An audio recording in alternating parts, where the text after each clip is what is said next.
Ben, je vois un rapport de force effectivement violent, mais en même temps, comme spécialiste, disons, de la violence des riches, je dis que qui sème la misère récolte la colère. Mais ce que je veux essayer de montrer, c'est que si vous voulez, les travailleurs aujourd'hui sont traités de coûts, de charges, de dépenses, de ressources, de matières premières, de ressources productives.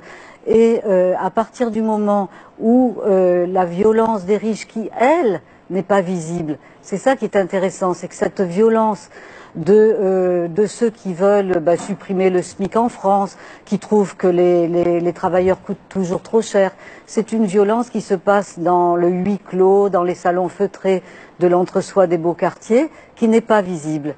Eh bien, moi je leur dis à tous ces gens qui défendent les intérêts, comme M. Valls l'a fait, les intérêts des puissants, de l'oligarchie à laquelle il appartient, moi je dis que ce sont des bourgeoisistes, que ce sont des militants du système néolibéral et que les travailleurs, ils défendent aussi leurs intérêts et leur droit à simplement vivre normalement sur cette terre où ils sont de passage comme nous tous.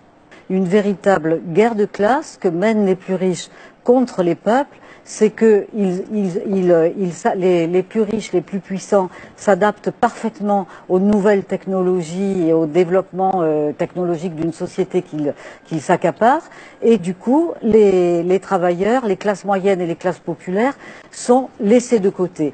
Et il y a une phrase du pape François que je trouve très belle. Il écrit les ouvriers sont passés du statut d'exploité à celui de déchet.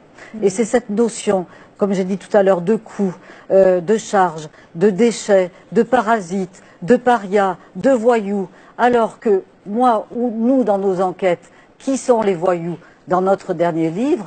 Eh bien, écoutez, ce sont les fraudeurs les plus riches, qui privent des recettes fiscales de l'État français des dizaines de milliards d'euros, qui font que s'ils payaient à la hauteur de leur fortune leurs impôts, eh bien nous n'aurions plus de trou de la sécurité sociale, plus de déficit et plus de dette publique. Puisqu'il y a 85 individus sur la Terre qui concentrent autant que la moitié de la planète. L'année prochaine, ce sera 60 Crésus.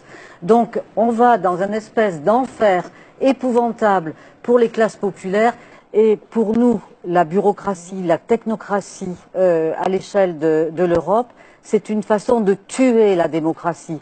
C'est-à-dire, ça met un écran de fumée qui vient empêcher la communication entre les citoyens et les oligarques qui aujourd'hui occupent toutes les institutions comme le FMI, qui ne sont pas des institutions élues, qui sont des institutions qui sont créées par les oligarques pour défendre leurs intérêts à l'échelle du monde.